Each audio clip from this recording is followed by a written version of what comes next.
fast forward to this year, I shot a doe with my RVX, and I mean, it's just a doe. You know what I mean? A lot of people say it's just a doe. And dude, I was fired up. Like, you would have thought I just shot, a 180-inch Magnum. You know what I mean? Like, so I think that's probably what's kept me into bow hunting, is just like you said, it just the technicality of it. Not just anybody can just pick it up and go do it, right? Like, you have to spend some time with it. It's intimate. You get to know your bow, you get to know your setup, you get to know, well, why am I shooting this arrow shaft, or why am I shooting this broadhead? You know what I mean? And just different things like that. And I think that's what I love about it more than anything, is you have to put in time. I mean, it's not, you feel like you earn it a little bit more, whenever it comes to the bow hunting side of things. You know what I mean? And I'm not knocking anybody that shoots a rifle, because I mean, like you said, you can, backpack 8-10 miles. I mean, you can definitely put in the work when it comes to gun hunting, for sure. And I'm not saying that that's something that I might not ever do. You know what I mean? Try to do something like that. But there's just a sense of accomplishment, I think, that comes with bow hunting. The woodsmanship that it takes to get within, 50, 60, 80 yards, depending on what animal you're hunting, and then just to execute a good shot. You know what I mean? Anybody that's been at full draw on any animal knows. What's going on? Welcome back to the Red Beard Outdoors podcast. I'm Jonathan, your host, and today on the podcast, we have an amazing guest for you guys. We have Cedric O'Hara, and he is an outstanding individual. He is a service to his community, as you're going to find out, as well as loves archery. He's in it with his spouse. He's in it with his camera. Absolutely loves getting after taking photos and getting after whitetails out in the Midwest, along with many other things that he has ambitions for. So I'm really excited to share this conversation with you so you can get to know Cedric a little bit more. But even before we get into that conversation, guys, first and foremost, thank you so much for the growth that we saw in 2024. And as we're going into 2025, I spent some time reflecting on how the year went, what I can do better, taking feedback from you guys as well, which I appreciate very much, the feedback that I get from you. And I just hope that you enjoy these conversations as much as I enjoy having these conversations.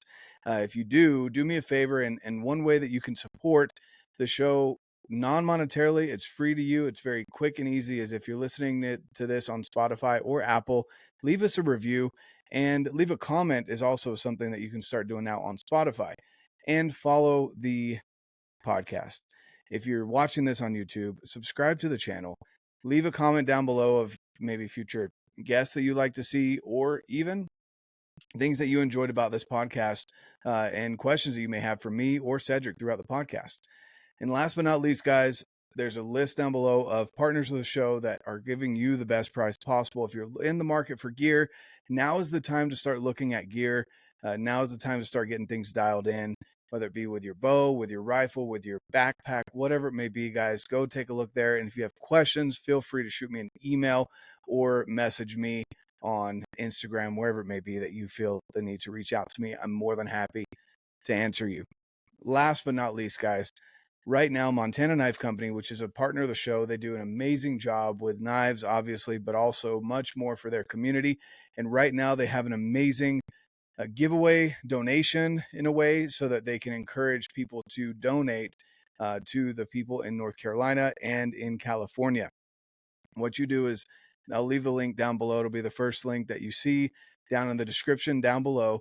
You can go and check out Montana Knife Company. They have a shirt and a Zippo lighter, come hell or high water, where every purchase there gives a donation to the people in California that are suffering from the wildfires, and North Carolina that are still suffering from the floods that happened during the hurricane, and still haven't been able to rebuild their infrastructure there. So go over to Montana Knife Company, check that out. And by entering over there, you're also going to be getting entered in to win so many amazing prizes that a lot of the partners of this show have donated to that giveaway as well. So go get entered over there, guys.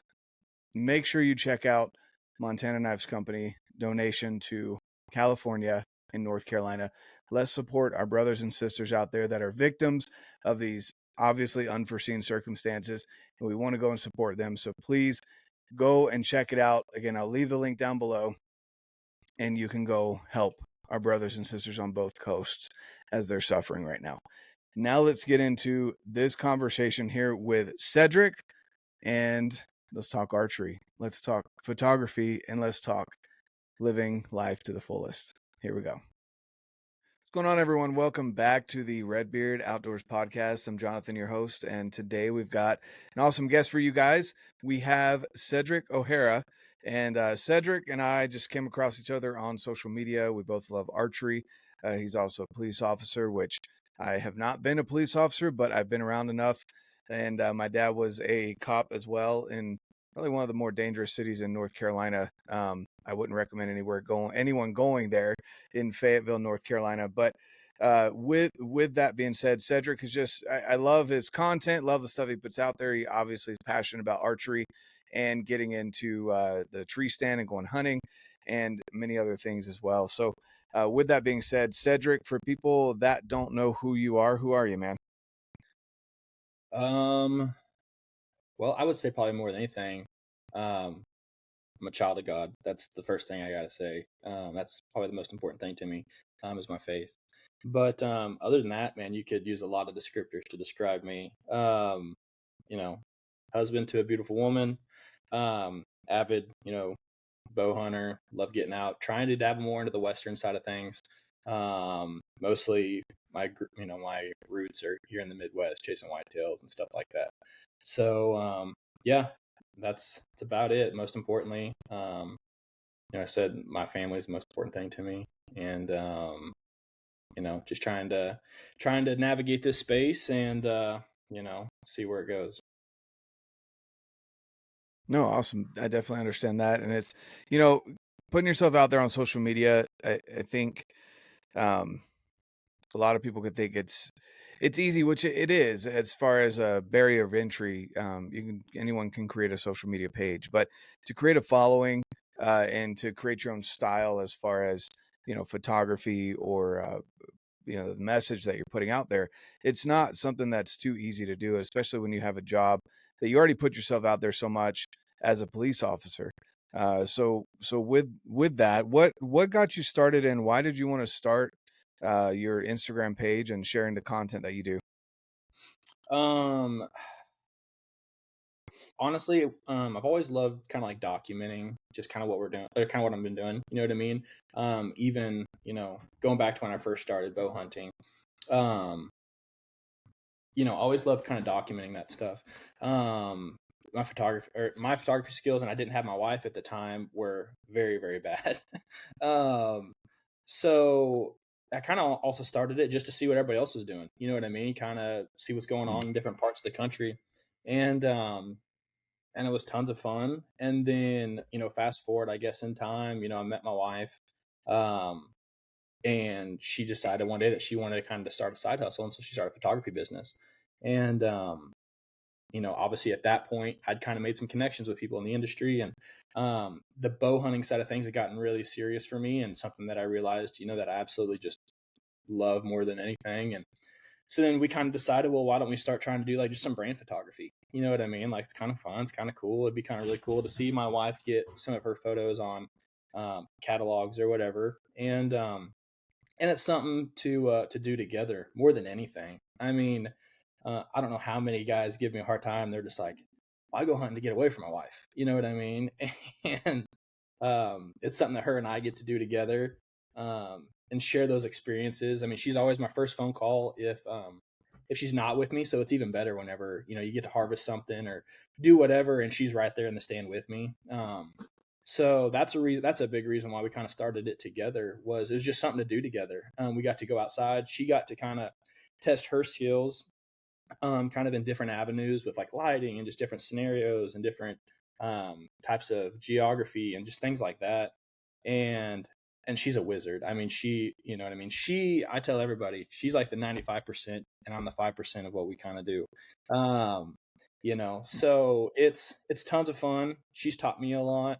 And yeah, I'm so blessed that we get to do it together. And I'm excited to see kind of where it takes us. And if it doesn't take us anywhere, then so be it. We have a fun time doing it together. And that's something I don't think will ever stop. Yeah, no, I love that. That's definitely something that's rare. You don't find a lot of couples working together in outdoors adventures, especially not hunting. And so, is it something that she genuinely enjoys, or does she do it so she can spend time with you? No, I actually, it's crazy. I thought she would hate it. And so, like, being outside and being in all these different terrains and everything like that, she actually has come to absolutely love it. I think she's really fallen in love with seeing her stuff like all over the place, um, and seeing kind of where it's taken us and stuff like that. Um, but yeah, she enjoys getting out there with me. She enjoys the different places it's taken us. I mean, we've been out to Colorado 2 or 3 times, and so yeah, she genuinely loves it. She's not a killer or anything like that. She's told me plenty of times like she doesn't want to be the one behind the bow or anything like that. But she definitely loves it. So and that makes it, you can really see that kind of come out in some of our stuff. You know what I mean? Like she enjoys it, so she's getting down and getting different angles, and then I'm able to kind of give um her the side of like the industry that I kind of see, right? Like I take in tons of content from plenty of guys, Knock On Nation, Crispy, the Lee and Tiffany's, the Bone Club. I mean, you know, tons of freaking people. I take in all that content and just absolutely love it. And so I'm kind of able to see what people are doing and kind of give my input that way, and then she's able to kind of put her own little twist on it, and it works out just amazing. Well, that's awesome. That's really cool. So, yeah, and that's why I asked, because there it's kind of a rare, uh, again, a rare setup for a couple to both have the same enjoyment in hunting. Again, you've mentioned a couple, so Crispy and his girlfriend, man, I forgot her name, but they both have really good channels, and separately, and then they come together and enjoy hunt camp together and everything like that. And then you've got Josh Bomar and his wife that are constantly competing for animals and also taking care of the family. So there's a lot of stuff that goes into that as far as being a couple that enjoys hunting together. Not to mention the time away from kids and family. You kind of have to split that up even more so if you're both trying to split a season or something like that.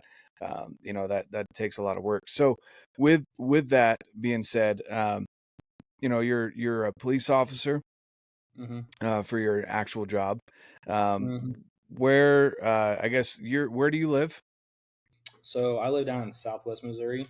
So there's a town Okay. called Springfield. There's a town called Springfield, probably one of the bigger cities around here.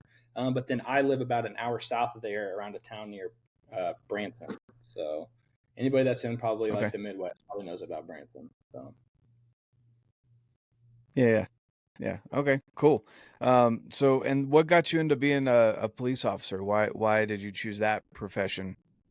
so I was in college, and at the time I was going to school for nursing because like all the women in my family are in nursing. Thought it was just a good profession. I think I've always kind of had that. I don't know if you want to call it like a servant's heart or what. You know what I mean? I always wanted to help people, and whatever that looked like, and so I wanted to be a nurse, and then I quickly realized I am not smart enough for this, and and so then I thought, well, let me go try to do like athletic training.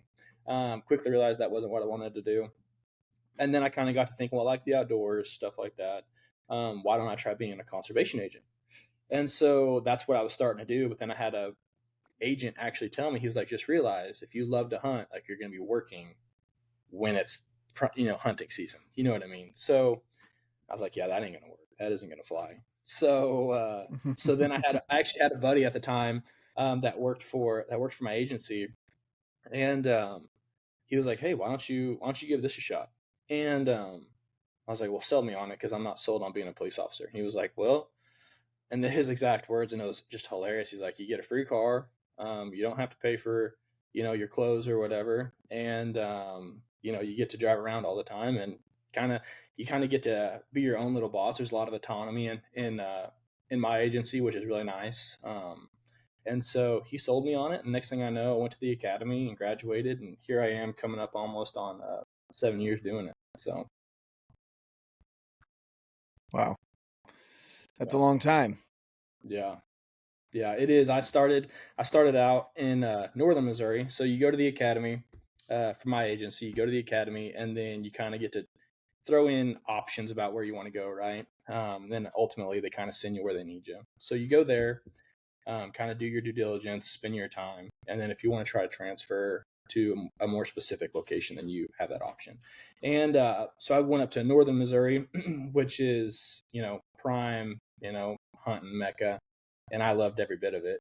And which is how my wife and I actually kind of got to rekindle. We went to college together, and then she was finishing up college as I kind of went up there, so we were able to kind of rekindle, and that's how our relationship kind of started. And then spent a couple more years up there, and then finally, big family man. Family is really important to me.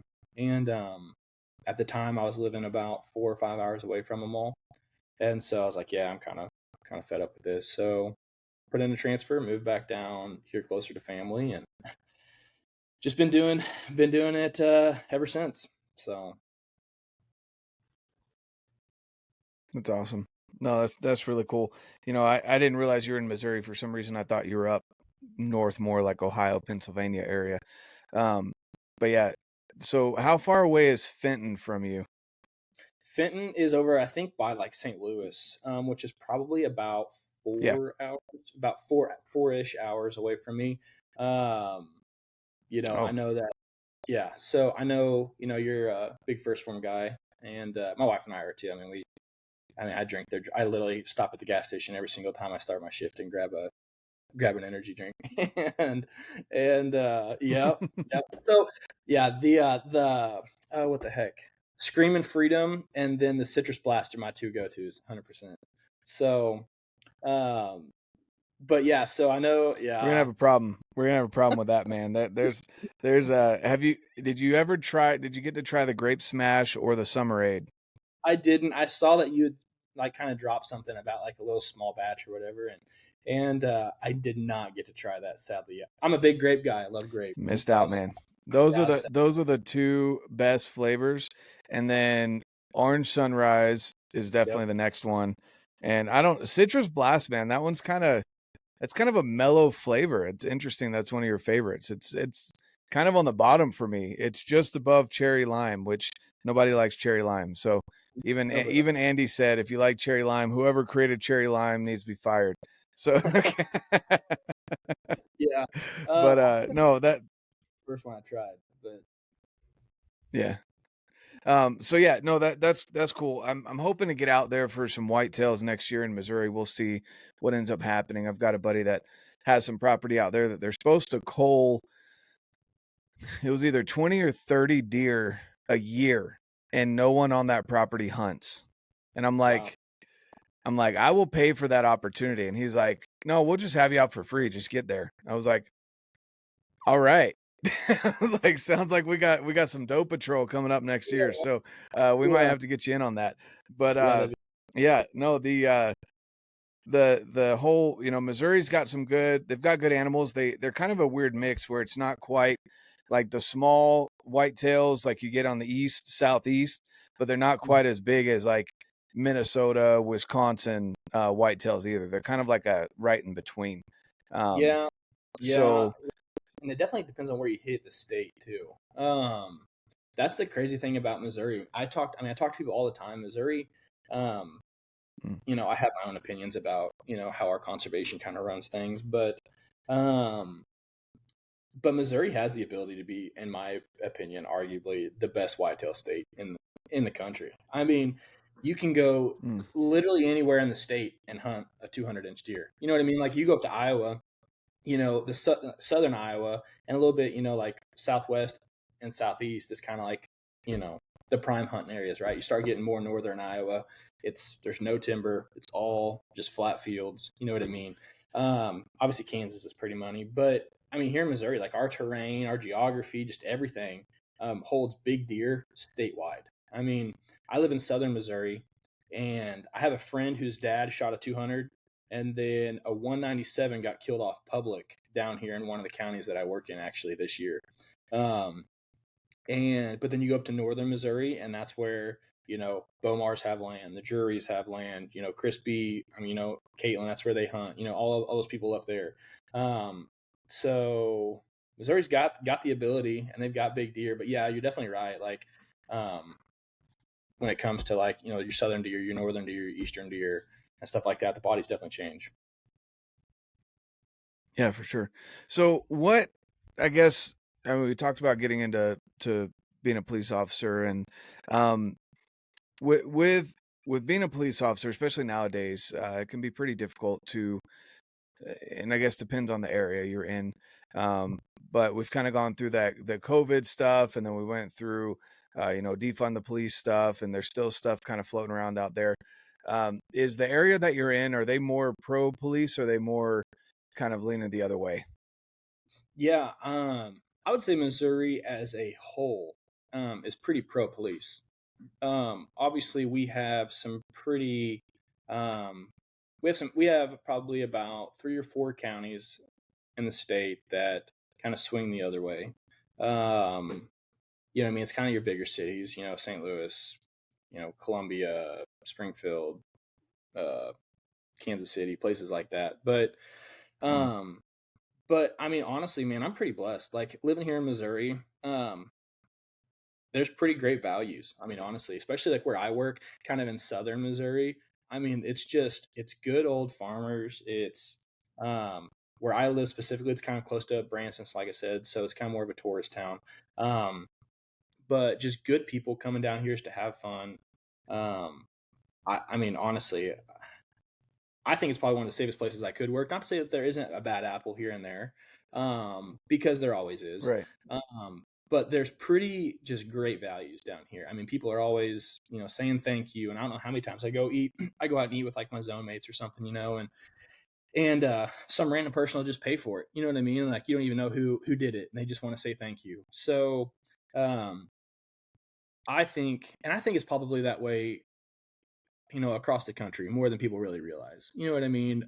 I think the media wants us to, think that, everybody just hates the cops or what, you know what I mean? But I think there's a lot of people that truly appreciate what we do, and whatnot. Like I said, specifically here in Missouri, people are amazing. I love where I work. That's good. That's good. Yeah, because it could definitely go either way, and I can understand. There's been a lot of people that have left the police force because of that, or maybe were interested in becoming a cop and they ended up not going that route because of everything that's going on right now with the police situation. So it's good that you're in a spot where you don't feel like your job's necessarily threatened, or that you're forced to do things that are against maybe your beliefs or what you signed up to be a police officer. You kind of have to, there's some people out there obviously that have to choose between their job and their family, like making a paycheck, or doing the right thing. And that's a hard spot to be in. So it's good that you're not necessarily in that position. So kind of shifting back towards archery, what got you into archery? What's kind of your story? You mentioned before we got on recording that your first bow kill was with a Hoyt Power Max, which that bow's been around for a while. So obviously you've been shooting archery for a little while. What got you into archery to start with? So I am if you want to call it, first generation bow hunter. My family, my dad got me into hunting, but it's all rifle stuff. I'll never forget the first year I killed was with like it was with a 243, and I'm pretty sure I even had it's not safe, but I think I even had the barrel like rested against his shoulder because we were walking, and a buck, a little 5 point, hopped up, and he was like, just put it right here, and he kind of did this number, and I shot it, and that was the first deer I ever killed. But honestly, like you said, yeah. So the first deer I ever killed with a bow was a Hoyt Power Max, and I was shooting Hoyt for no other reason than I'm an absolute fanatic of the bone collector guys. Michael Waddell, T-Bone, all those guys, and Nick, and I was like, you got to shoot a Hoyt. Like, there's no rhyme or reason. I've got to shoot a Hoyt, and so got that when I was 15, and then shot a spike. I'll never forget. Came walking down, quartering away, and put it right in the pump station. He ran like 50 yards and killed over. And from that time on, I was hooked. I was like, I can never, I don't ever want to gun hunt again. You know what I mean? And I think anybody that's kind of that first bow kill probably has kind of the same feeling. You know what I mean? It's just, there's just something about it. But that's what got me into it. And as it kind of progressed and stuff like that, I've kind of dove deeper and deeper and deeper into it. And some of the friendships that I've made, it's just gotten me deeper and deeper into it. And now, you know what I mean, it's more than just bow hunting. I'm trying to learn more about like the bow tech side of things, and you know what I mean, how to work on your own bows, and different things like that. And I think it's an important trait to know and whatnot. But yeah, man, that's how I got into it. For no other reason than just the bone collector guys are great at marketing, and they're great. They're great people, because I wanted a Hoyt and I wanted to kill deer with a Hoyt just because of those guys. I love it. That's awesome. And again, it just kind of goes back to having good influences and people, whether it's online or in person, whatever kind of mentorship you're receiving. It's always good to have that, because it's one of those things where if you don't have a good mentor, it can be hard to stick with, especially bow hunting, which is arguably one of the more difficult. And I know trad hunters and all of that, you may say differently. I get it. Like that's still considered bow hunting to me. And bow hunting is definitely one of the more difficult hunting methods of take. Not that, again, you can make rifle hunting more difficult by going after bigger, mature deer. But if you're just going after whatever, you compare apples to apples, even if you are going after bigger, mature deer, bow hunting is more difficult than rifle hunting. So that's interesting that you stuck with it. And it's always fun for me to find out, why people get into the sport, and then what kind of keeps you going into it, because there's a lot of people that are new getting into archery, that kind of need to find a reason why they should keep going. And then of course there's people that are interested in it, and I'm always interested in finding out why people get in. So what has kept you in archery versus going a different route with, rifle hunting, or just not hunting anymore? What's kept you into archery hunting? Honestly, and it's actually a pretty easy question to answer. I actually shot a buck last year with a rifle, up in like in the northern part of the States, and I killed that deer. He was hurt pretty bad. He had been shot, earlier in the season and stuff like that, and definitely needed to go. I mean, he wasn't going to survive, a pretty harsh winter that they get, up in the northern part of the States, and so I killed him. Can't remember what kind of rifle it was that I freaking killed him with, and shot him. And I was very thankful that I was able to take him. But man, like I got up there and it was just kind of like, well, cool. I mean, this is sweet. You know what I mean? Killed the deer, Yeah. and man, like, and then fast forward to this year, I shot a doe with my RVX, and I mean, it's just a doe. You know what I mean? A lot of people say it's just a doe. And dude, I was fired up. Like you would have thought I just shot, 180-inch Magnum. You know what I mean? Like, so I think that's probably what's kept me into bow hunting, is just, like you said, it just, the technicality of it. Not just anybody can, just pick it up and go do it, right? Like you have to spend some time with it. It's intimate. You get to know your bow. You get to know your setup. You get to know, well, why am I shooting this arrow shaft, or why am I shooting this broadhead? You know what I mean? And just different things like that. And I think that's what I love about it more than anything, is you have to put in time. I mean, it's not, you feel like you earn it a little bit more, whenever it comes to the bow hunting side of things. You know what I mean? And I'm not knocking anybody that shoots a rifle, because I mean, like you said, you can, backpack 8-10 miles. I mean, you can definitely put in the work when it comes to gun hunting, for sure. And I'm not saying that that's something that I might not ever do. You know what I mean? Try to do something like that. But there's just a sense of accomplishment, I think, that comes with bow hunting. The woodsmanship that it takes to get within, 50, 60, 80 yards, depending on what animal you're hunting. And then just to execute a good shot. You know what I mean? Anybody that's been at full draw on any animal knows, like, if your heart gets to pounding, you know what I mean, that pin gets to swing a little bit bigger, you know what I mean? And to be able to just kind of hone it in and make it happen in the heat of the moment, it's just something special, man. And I don't think it's something that ever gets old. I mean, you look at the people that just absolutely love it, and I'm just talking about like the OGs from the people that I've watched, like I said, the Bone Collectors, the Lee and the Tiffany's, the Levi Morgans. I mean, just people like that. I mean, they freaking, no matter what animal they're killing, I mean, they're having a freaking riot doing it. And I think it just comes from the absolute love of it and just everything that goes into it. Brief interruption to the show. I want to remind you of one of the amazing partners of the show, BlackOvis.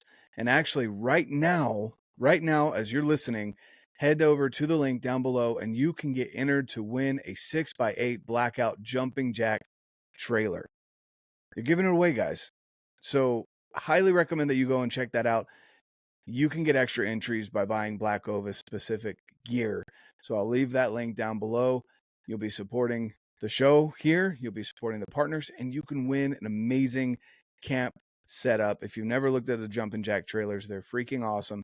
You can park your ATVs on top of them, and they have certain weight limits that I don't know, but I know you can put four-wheelers, ATVs on top of them, haul them like a trailer, and then when you get to camp, pull all the stuff off top, and you've got a pop-up tent available for you. And it's a 6x8 and it's their blackout edition. So highly recommend that you check that out.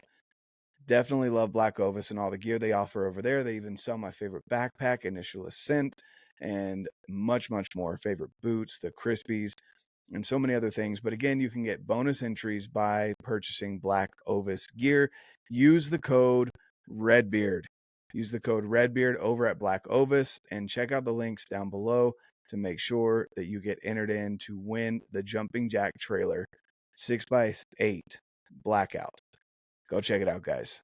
Thank you so much. Now let's get back to the pod. So, and I think that's why I do it. I've got two brothers, and I've got a middle brother that started bow hunting just because I think he saw how much I've loved it. And I think that's the other thing I'm kind of starting to enjoy.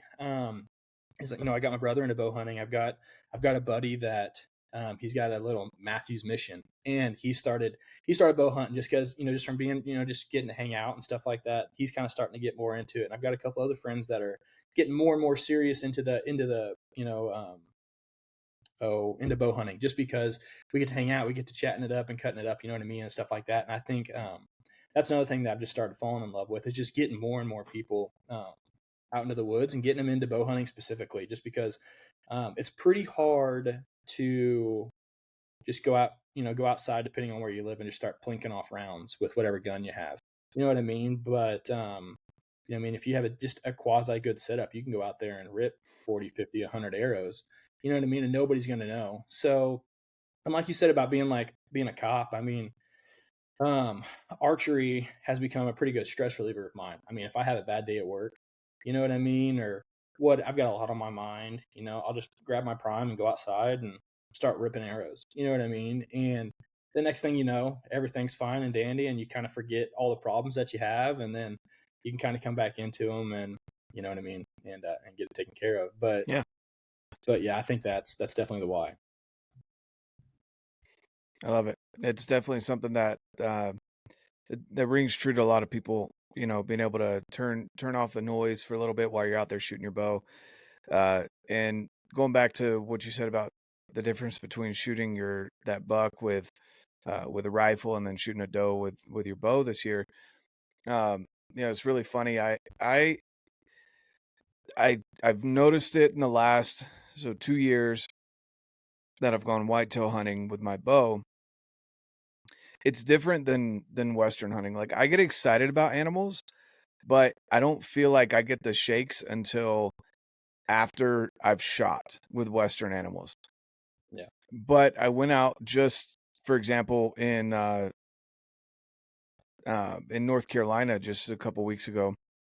And I mean, these are small does. My buddy just has way too many does between his wood block and the neighbors. Like, it's just such a small area. And just for example, on one trail cam, we got 11 does in one frame. Like, that's how many deer were sitting in that wood block. And that's not to mention all the deer that are in the woods behind those 11 does. That's just the 11 does that we could see in one picture. So he's like, yeah, you should come out here. And in North Carolina, I've got a lifetime hunting and fishing license. And so they're, I call them up and they give me 6 tags basically, for deer. And, and so I was like, oh, great, doe patrol, and if a buck happens to step out that he says I could shoot, great. If not, it's just going out, experiencing whitetail hunting. And I mean, in one of the spots we were not set up over corn, and then on his property we were set up over corn. And so, again, not trying to go after any massive bucks or anything like that, but I he was in the tree the first morning I was there. He was in the tree behind me, or just above me, because he was like, I'm not worried about shooting anything. I want to get this on video. So, right at about 7:30, 8 o'clock in the morning, these 2 does come walking in, and I'm like, those are kind of small, but they don't have spots. And I was like, that's my limit. Like, if they have spots, I'm not shooting them. And so there's 2 of them that came out. One of them was bigger than the other one, and I'm just kind of watching them. It's really funny though, because I'm sitting there watching them, and I can feel like the excitement. Like, I'm sitting there starting to shake, and I'm like, I'm not cold. Yeah. Like, what in the, and so like I start, going through my breathing, just like calm down. And I thought I'd calmed myself down, and I look out, and luckily, like, the rest and everything I have isn't noisy, but like the tip of my arrow, and I'm waiting for him to send me the video. You can see my arrow just going, because it's obviously magnifying my shaking. Like, I feel like I'm calm, but even my arrow is just like and I was laughing so hard. I'm like, I hope he doesn't notice this. This is so stupid. These are such small does. What am I excited about? And but that's that like, I had no control over that whatsoever. And I ended up getting a shot at, like, I think it was like 30 yards or something, which for me, and I understand some people that's a long shot, I guess, or at their kind of limit, 30, 40 yards, whatever. I shoot out past 100 frequently. So, 30 yards for me is like, it's nothing, honestly. And so, I shot and I missed, and I was like, what the frick? And luckily he's recording it. And I was like, what happened? Like, what in the world? He was like, dude, you went just like, you gave her a haircut just over her back. I'm like, how did I miss high? Like, I buried the pin right in the middle. We watched the video, and she ducked so hard that, like, her midline where I had aimed hit the ground. And like and she was, like I said, a smaller doe. If she'd been a bigger doe, I probably would have spined her. But like, I was like, wow, that is insane. Cause I'm used to mule deer and elk, and they don't duck like that. Like, they may duck a little bit, but they don't chest to the ground, burpee style, do a freaking duck your arrow. And this was at 30 yards, and my arrow's flying out at like 290 feet a second. That's insane how fast they go. And being able to go back and watch it, it's crazy. Another thing, so I missed that one. And then one of the does I ended up hitting when we were cleaning her, I was like, dude, this is the exit side, but the exit side hole was higher in the rib cage than the entrance hole. And I'm almost 30 feet up in the stand from them. So I'm like, steep downhill angle. This was another 30-yard shot, steep downhill angle.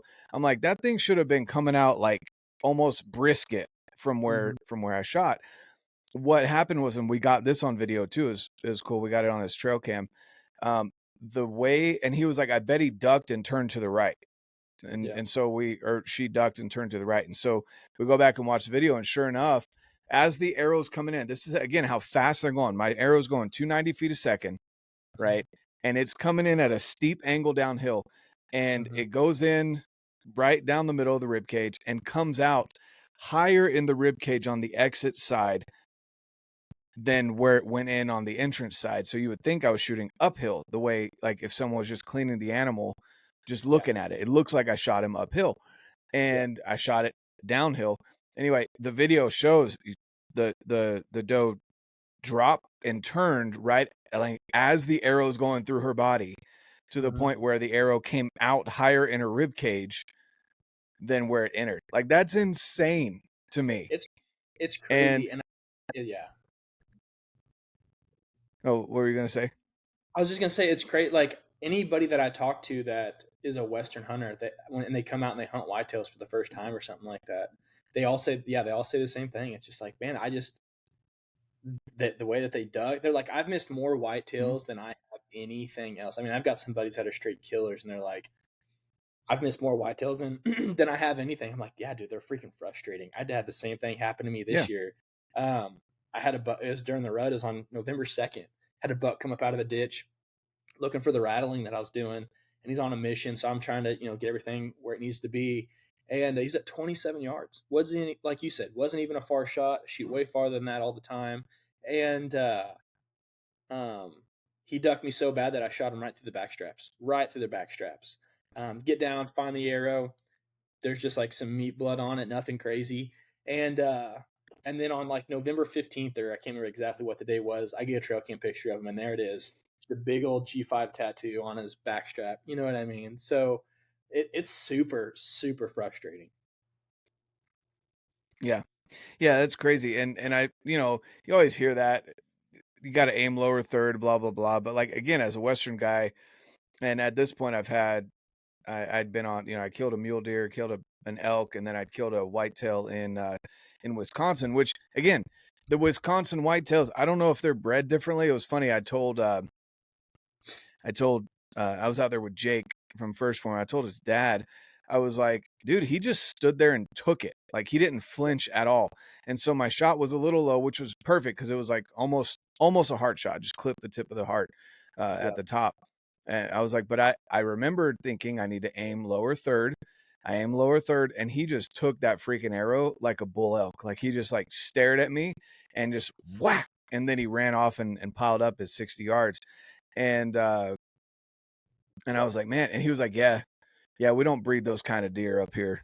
We got the tough deer up here. They don't duck. I was like, okay, you know. But Yeah. man, those little small guys down there in North Carolina was where I was at, and a couple weeks ago, and man, they are so just alert, and like they remind me almost of turkeys out west, where they're like constantly, they'll go down to feed and then they pop their head up and they're like looking, like, I got you, you know. Yeah. And Oh yeah. and they're just so aware of their surroundings. It's crazy. So I definitely learned. I missed 2 does.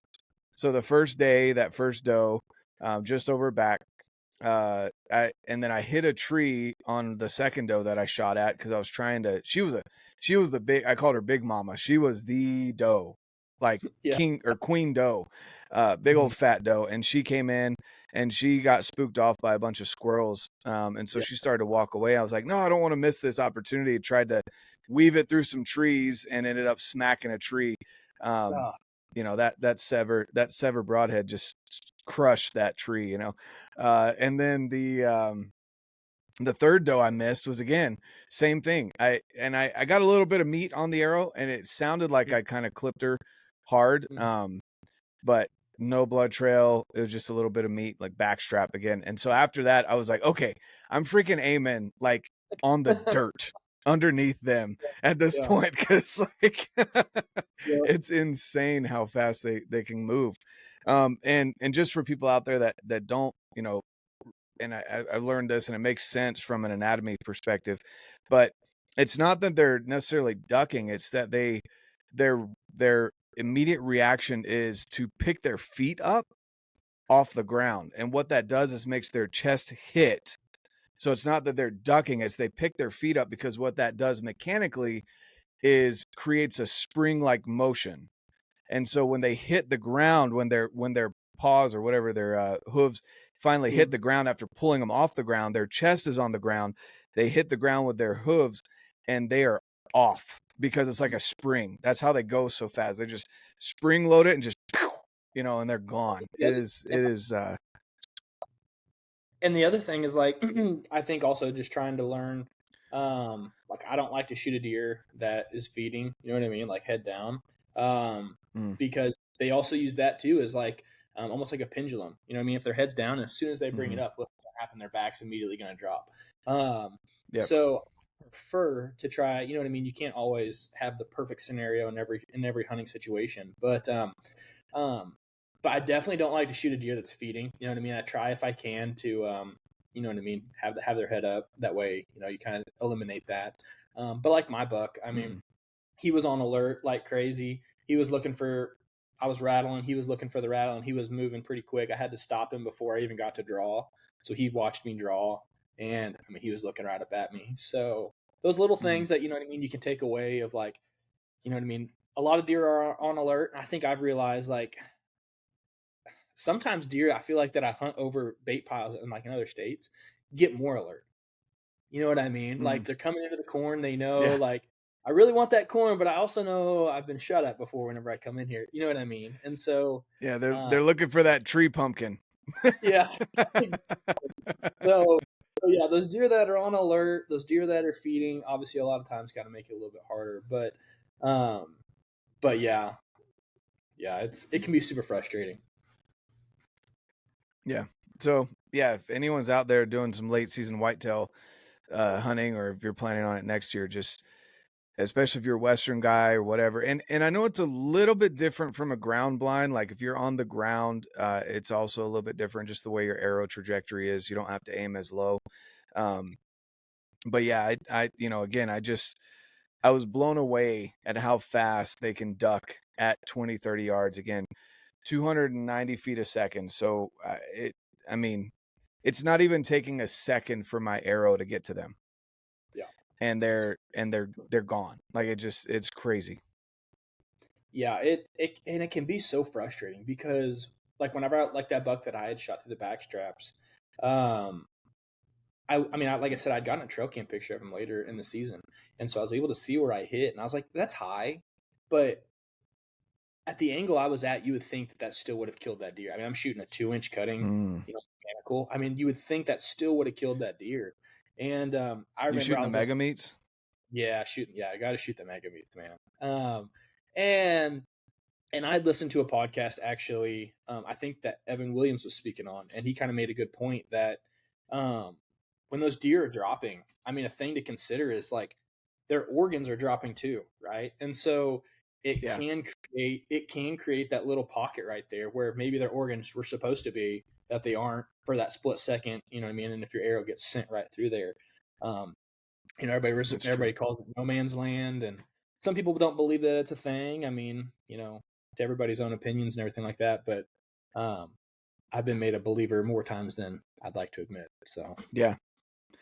Yeah. Yeah. So next year, my whitetail season, I'm gonna have to, like, before I head out, I'm gonna have to practice aiming at the lower third on my my Morel, what's it called, transformer buck, because that oh thing, yeah, it just, like, you know, again, you get used to aiming middle of the body, kind of right up the arm there, the shoulder, and yeah, making sure that you get into the goodies. And having to aim lower third just feels wrong. But in all reality, I mean, that's kind of generally where the heart is anyway. So, um, hmm you know, it's not a bad idea to aim there. So going into kind of some gear here. So you shoot a prime bow. yep. Obviously, you're still waiting on the Phorm because you're a wrong-handed archer, and it takes longer for you guys because you're wrong to get. No, I'm kidding. People are all right. you lefties out there, yeah, all you lefties out there, you know, you either need to procreate more and create more lefties so that they'll make more left-handed bows to start, or learn how to shoot a bow properly. One of the two. But Sure. no, in all reality, being a left-handed archer, it is kind of hard, especially when there's new launches and such, and you shoot for prime, and even as a shooter for prime, it's still hard to get um, Mhm. left-handed stuff. Also, a dial, which we'll talk about the dialed here, but the dialed proof Yep. that came out. You know, I even talked to Scott, who's one of the owners. He's like, man, he's like, we try and get the left-handed stuff out so often that I rarely have a site available for me because I'm cannibalizing it and giving parts and pieces to other people that are actually purchasing it Yeah. because we don't have, we don't have enough. So, Yeah. um, yeah, and then you shoot the G5 Mega Meat, which, so I guess let's start there from the tip of the arrow there. The G5 was probably one of my favorite broadheads. I'm still not. I don't know if I'm sold on it for mule deer yet. Yeah. I haven't tried it. Yeah. And if I get a doe tag next year for mule deer, I might try it. I did use the T2 on my mule deer this year, and man, that ripped a freaking, like, it destroyed her. She was gone in less than 80 yards from where I shot her. And the blood trail was amazing. And I was surprised for a 2-blade mechanical how well it opened her up. But man, it looked like a 3-blade hole for some reason. So the T2 is also made by G5. That's a great broadhead. But let's talk the Mega Meat. So I shot 2 of my 3 whitetail this year with the Mega Meat. The buck I shot in Wisconsin, and one of the does that I shot in North Carolina. That's a 2-inch cut, 3-blade mechanical. The blades are replaceable if you need to replace the blades. They use a collar to lock in, so there's no rattle, and there's a good chisel tip on the end of it. And they make a smaller one, the dead meat, for 1.5 inch. If you're looking for a 1.5 inch cut, a little bit more penetration maybe. But I'll tell you, the 2 whitetails that I killed, so it was raining in North Carolina when I shot one of them, and there was still a blood trail, even with it. And then when we got up to her, like, I mean, she was gone in like 40 yards. She was gone. And then the Wisconsin buck, I watched him pile up at about 60 yards, and I was just for, I could have walked straight to him, but I wanted to see the blood trail. It looked like someone dumped buckets of blood while he was running down to where he ended up dying. So has that been your experience with it too, or what are your thoughts on it?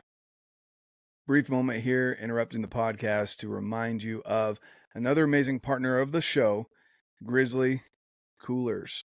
Grizzly Coolers, guys, they are fantastic. Well, they're more than just coolers. So Grizzly. If you're in the Midwest, East Coast, or even in the West Coast, if you have a place for a place to put a permanent stand, box blind, they have amazing blinds.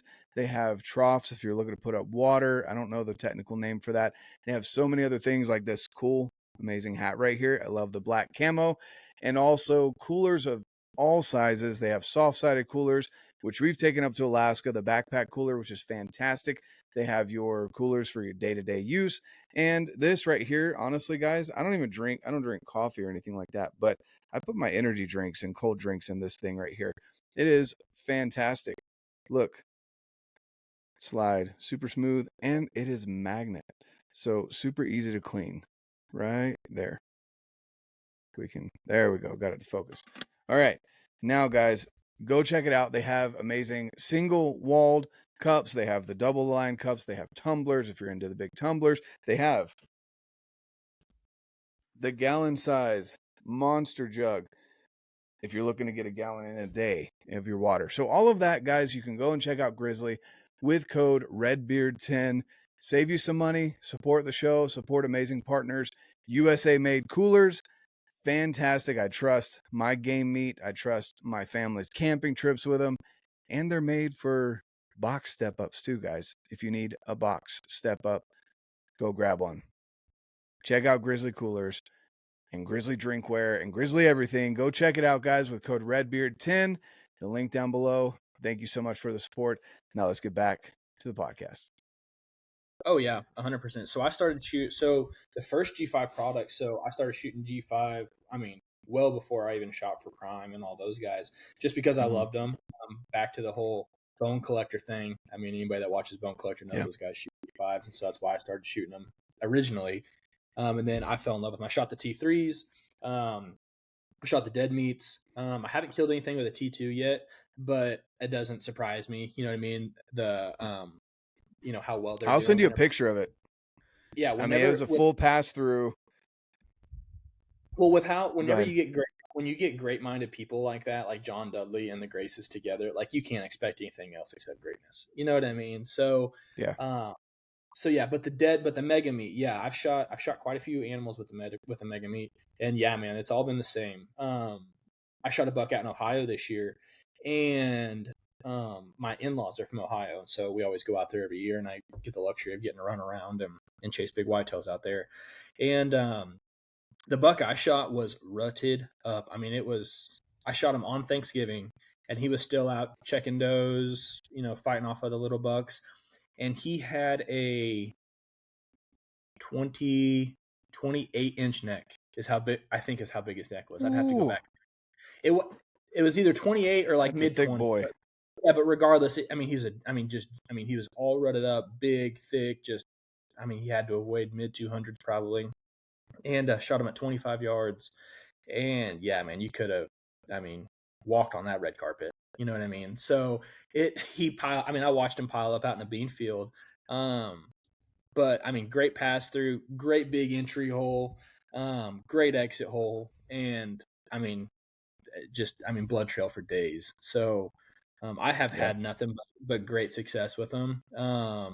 When you put them in the right place, obviously, you know what I mean. I talked earlier about me screwing up on that buck earlier, but wasn't the broadhead's fault. It did what it needed to do. I just didn't put it in the right spot. So I've never had one fail on me.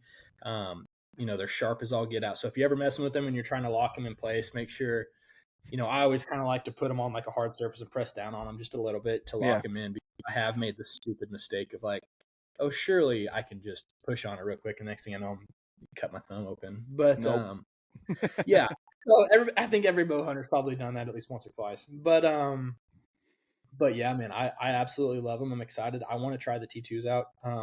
I've never really shot a 2-blade just because I like the hole that a 3-blade does, but I've heard nothing but great things about the T2s, and so I definitely I'm gonna try to set it probably like an early or like an early hog hunt this year or something like that, and go take the T2s out and run it through the gauntlet with that. So Oh yeah.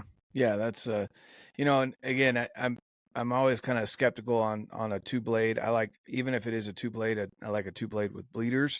And so, I shot that doe, and she was quartered away, and so I put it right behind the last rib.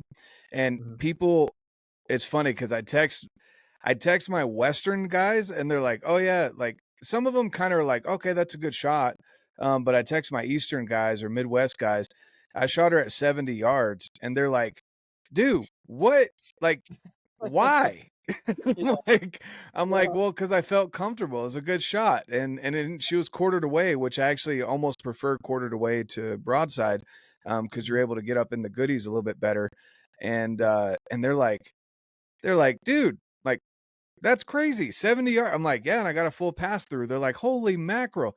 But yeah, it just, put it behind the last rib and came out where you'd want it to, and obviously people have heard this, but I'll keep saying it for people that haven't heard it.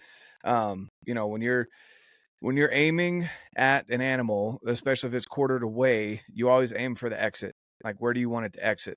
Just picture it kind of in your head, where you want that thing to go. And what's fun to do is take your 3D targets, if you have that opportunity, and turn the animals at different angles, and shoot the 3D target at different angles, so you can get an idea of where it's going to end up coming out, because that's important too. So anyway, completely ran her through, and then I texted the picture to Dudley when I got up to her, and I was like, dude, I'm impressed. I mean, it did an amazing job. And he was like, holy crap, that's a big hole. He's like, but yeah, we've been getting a lot of those. It's not just marketing hype, I was skeptical of the mega meats and dead meats just because of the marketing hype behind them. And, they're like, oh, they cut massive holes and big blood trail, blah, blah. I'm like, okay, there's nothing that can really, like, okay, and then after shooting them, I'm like, okay, they're definitely up there. I'd say my top 3 mechanicals that I've had success with, and that's why they're my top 3 as of right now, are going to be Evolution is still probably my favorite, Evolution Outdoors, just because it's got that hybrid, and I'm always skeptical of a mechanical failing. So it has almost an inch cut, even if the mechanical blades fail. And then with the mechanical, it's a 2-inch. With the Whitetail Special, it's like a 2.5-inch cut. And then the Mega Meats and the T2s are up there, competing for second and third place for me, as far as mechanicals go. So that's the hole that Mega Meat did. I mean, it's hard to fake that. You know what I mean? You know what I mean? When you see a hole that you can probably put your fist through, it's Oh pretty yeah. hard to fake that. So yeah, they do an amazing job. They do an amazing job. Well, since we're showing that, let me pull this one up here. That was the entry hole. Wow. Yeah. That's the entry. Usually entries, especially on 2 blades, are not that impressive. And yeah, it And I think was that I've never out. shot a Do what? I think that's the reason I've never shot a two blade is because I've Mm, always just been, you always hear the horror stories that they close up or do whatever, and everything I've seen from the T2, man, like between Dudley and you talking about that and the Graces and just everybody else that's been shooting them, they've just been having a lot of success. yeah, yeah, and they fly really well too. I will say, probably one of the better flying mechanical broadheads that I've shot are the Beast. Mhm. And I was having some bad luck with the Beast, not hitting animals, but well, actually, I did, but that was a bad shot on my end. I think I addressed that in the video I just put out about the broadheads I used this year. I'd shot a buck. So in Utah, excuse me, in the late season, if you go through their little late season hoops that you have to jump through, just a little class you have to take online, making sure you understand not to trespass and what areas you can hunt in, etc. But you can hunt the late season, which is what most people do anyway, so they can hunt the rut with the mule deer. I had a shot at the biggest, would have been the biggest muley that I've shot to date. He was a good solid 3-point, as wide as his ears, and just carried his mass. He was pushing does, and what's ironic is I shot him in the exact same spot on the mountain that I ended up shooting the doe later. But I shot him 70-yard shot again. The break was clean. He was broadside, if not slightly quartered away. And I shot him with a Beast 2-inch, and man, the sound, like, it sounded like I hit a tree. Like, and he mule kicked like 3 feet in the air. I was like, oh, this sucker is dead. Like, Yeah. it was just, everything in my head was, he is dead. And he runs up a little bit and stopped, and I had a guy that was coming up the trail behind me that happened to be standing there. He was like giving me yardages, and he stopped again at like 110 or something like that. And so I had scrolled to 100, kind of put it up higher, guesstimated a yardage, flung it, and missed a little low left on that second shot. But I was like, dude, like, I was already texting a handful of people, and I don't do that until I have eyes on the animal dead. Like, Yeah. and I was like, man, I just smacked the biggest buck of my life. Super stoked, blah, blah, blah. No blood trail. They never find him. I think I ended up hitting high shoulder, and that was the loud smack. Anyway, long story short, a guy found him a couple days later, pushing does. Oh So wow. yeah, I'm like, all right. So anyway, after that, I didn't really find any bucks that got me excited. So you're allowed to fill your tag with a doe in the late season. And so I just said, well, I'm not coming home empty handed. I didn't find any bucks. That I had many opportunities on little forkies and spikes and stuff. And I wasn't excited enough about it. And so just ended up filling my tag with a doe. But that was kind of my experience with a Beast this year. And it was unfortunate because I believe the product can work well, but that one was just, I don't even know if in like an iron will, I don't know if that would have made a difference, to be honest with you, just kind of where I ended up hitting him. So yeah. I've thankfully never ran into the issue of shooting them up in the shoulder. Mm. But, I've either well, I've either I was gonna just say, freaking yeah, they just kind of either just missed them. I've either just missed them or that's been right. And so that's interesting. But because you also see like all the all the testing and stuff that they've done and stuff like that, and so you would you'd hope that it would have. But yeah, I've never shot the Beast or anything like that. I've had some buddies that have, but yeah, that's unfortunate, man. That stinks. yeah, it happens, and that's something that we can definitely learn from. But I'm just happy that he was alive. Like, I was like, oh, guess I got to punch my tag. Got to keep looking for him, and we ended up finding him alive pushing does later. So, I was like, Isn't okay, well, obviously it was a it's just insane how they can go through that, and then you know what I mean. in a week. Dude, and then us people, we stub our toe and freaking some dudes just want to lay in bed all day. You know, it's like it's like they literally had an arrow shot through them and they're still they're still fine. It's just like with Ryan Haynes, you know, having that mechanical failure. And that buck is still he's losing weight and obviously suffering, but he's still walking around and pushing does and stuff. So it's crazy. Yeah, it's magnificent. It's honestly, people could learn from that. You know what I mean? The will to live and the will to keep going, man. It's insane what those animals go through. So yeah, exactly. But yeah, is there anything that we haven't hit on that you'd like to touch base on as far as, you know, some things that I don't know, maybe you're excited about Prime, that you've got the Phorm coming. I know you haven't been able to shoot it yet, but have you gone to a shop and shot it, or like what all are you excited about? Not to. Yeah, so I'm super pumped about the Phorm. I've been talking with Casey and Brian and those guys over there, and obviously some of my buddies that already have it. And whenever I'd first found out what they were doing, I was just like, probably like what most people were, you know, what most people thought. It was just like, it's interesting, you know what I mean? Like putting carbon and aluminum together.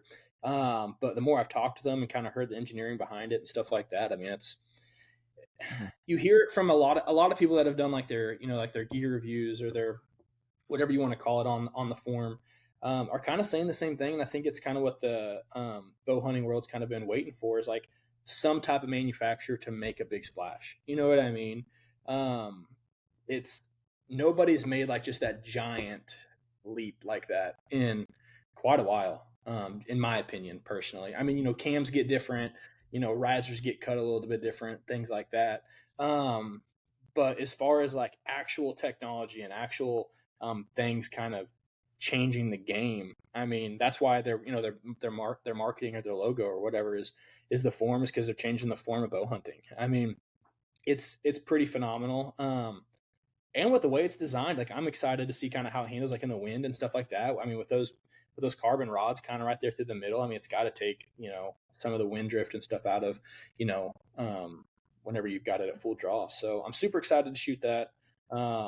Obviously we'd kind of talked about the proof and stuff like that. And I've got mine down in the basement, just kind of waiting to throw it on the Phorm. And I might throw it on my RVX just so I can start shooting it a little bit. But man, they knocked it out of the park. You know what I mean? Whenever they came out with that, I mean, knocked it out of the park. They really listened to what everybody kind of had to say, and I think it kind of is a testimony to them, and Taylor and Scott and, you know, everybody over there. I mean, that's one thing I think I'm really excited to mess with, because personally I like how you're able to lock it down and then unlock it, and it makes it a little bit of a smoother dial. It's one thing I didn't like so much in the Arxos, is just it felt a little stiff. I like having a smooth dial, and you have that ability with that. So I'm super pumped about that. Obviously all the axis change, like it's a little bit easier now to mess with your, you know, second, third axis, that kind of stuff. So super pumped about that stuff. Yeah, that's probably the two biggest things. I gotcha. No, that makes sense to me, man. And yeah, I'm really excited about this. I just got this one for doing an RX9 Ultra build. This is the people that haven't seen it yet. This is the 4-pin, so you can do the custom 4-pin. If you go on there, you can customize it however you want. You can go in and, you know, order a 5H mag and just in the notes tell them you want a 4-pin instead of the 5, and they'll just take out one of the pins for you. You can customize colors. Now, keep in mind, when you customize things, it does take longer to get. So, you know, don't be blowing them up after, oh, you said your lead time's 4 weeks or whatever, and you put in some crazy custom site, you know. But yeah, there's so many different colors. This gray matches the tombstone on the Hoyts, and I'm excited to see, you know, what other colors they're coming out with this year and collaborations they've got. So yeah, the dial definitely did a great job. They took all the feedback from their customers and people that shop the Arxos and made some major upgrades. And so yeah, super excited about that one. Well, with that being said, appreciate you coming on, Cedric. Definitely understand you're a busy guy. You've got a lot of stuff going on, and appreciate you taking the time to hop on here and chat archery and such with me. So with that being said, guys, I'm going to leave the links down below where you can find Cedric on his Instagram and see what him and his wife are up to. And do you have any other hunts this year? Are you going out anymore for does? We might. I mean, I might try to get out for something here in Missouri, just like some late season stack some does or something like that. I actually had surprisingly a pretty good buck show up last night here at my house. So we'll see where that kind of leads. Maybe try to go out there and get lucky with them or something. But no, I'd say that's probably the end of it all is maybe just trying to stack some does here in Missouri, and then just getting ready to start planning stuff for next year. I think that's something that some people don't realize. You know what I mean? You basically start now planning everything for next year. You know what I mean? Trying to figure out what all you're going to be doing and where money's going to get allocated, and you know what I mean? What body part I'm going to have to sell to be able to pay for all the tags and stuff like that. So yeah, that's about all I got planned for the rest of the year. Going to try to make it out to ATA in January, out in Indy, and then we're actually my wife and I are gonna be flying out to Utah for the Western Hunt Expo. So that'll be really Sweet. fun.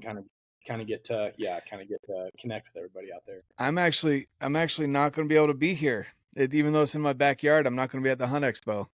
Dang. You better Yeah, have. I'm going to be in Fiji.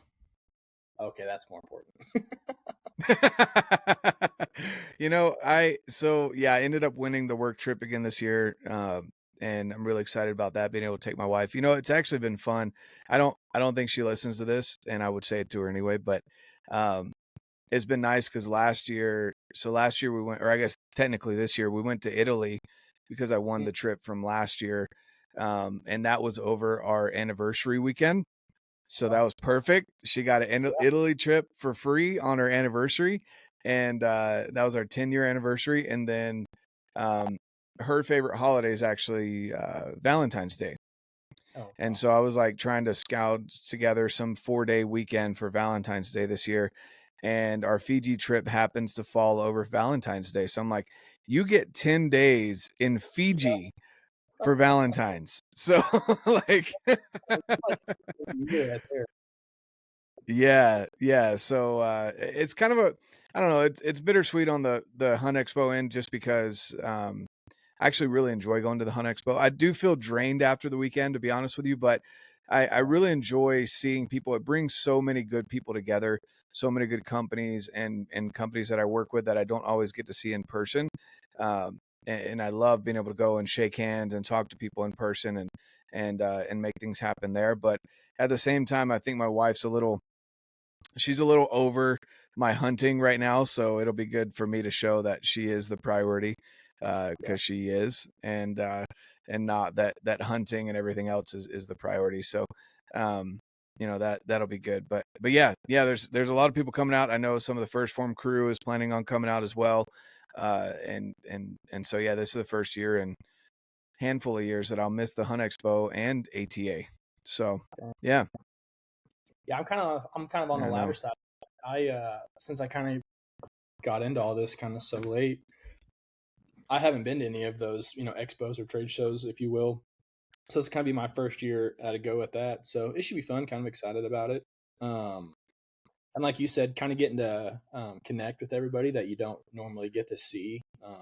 I think is something I'm really excited about. I think this kind of space kind of brings a lot of people together. You know what I mean? A bunch of like-minded people together, and it's always just fun, cutting it up and sharing stories. Exactly. So I'm super pumped. Exactly. Couldn't agree more. Awesome, man. Well, I appreciate your time again. And guys, go check out Cedric's page. I'll leave that down below. And hold on, I need to check and see when this is coming out before I put my foot in my mouth here. No, this will actually be coming out in and you'll be the second guest for 2025. So never mind, guys. You missed out on the bow giveaway. Sorry. Okay. But no, yeah, go follow along with Cedric. Definitely subscribe to the YouTube channel here, guys. I appreciate your support. And like I always say, get out, live your life, and love it.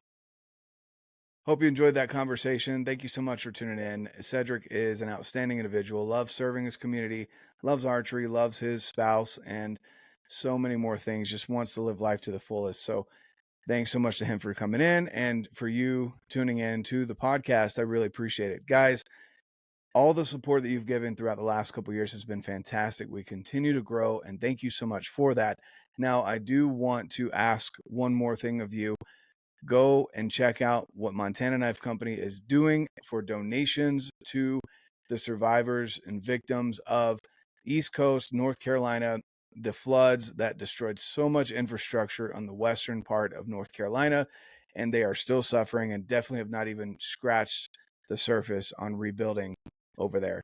And then on our west coast, we have the wildfires that are going on right now in the LA area in California. I have family there that they have been giving us updates and keeping us posted on everything that's going on there. Please go and check out what Montana Knife Company is doing to donate to both coasts. And I highly recommend that you go and donate as well. Let's support our brothers and sisters over on both coasts. And honestly, if that's not enough, go and check out what prizes you can win for donating. A lot of the partners of the show have donated over at Montana Knife Company because they're tied in with Montana Knife Company as well and want to give back and encourage you and everyone out there listening to go and donate. So please go and do that. The link is going to be at the top of the description box down below. Go and check that out. It's called Come Hell or High Water. It should be on the main page there with Montana Knife Company. Using the link down below, you're going to get to it. So thanks, guys, so much for tuning in today. Let's support our brothers and sisters on both coasts. Make your community the best community possible by living your life to the fullest, being the best version of you here in 2025. No matter the outstanding circumstances that are happening in the world, good or bad economy, different president, whatever it may be, start in your home and your community. Let's do this together, guys, and have an amazing year. Thank you so much for tuning in. Have a fantastic day. And of course, get out, live your life, and love it.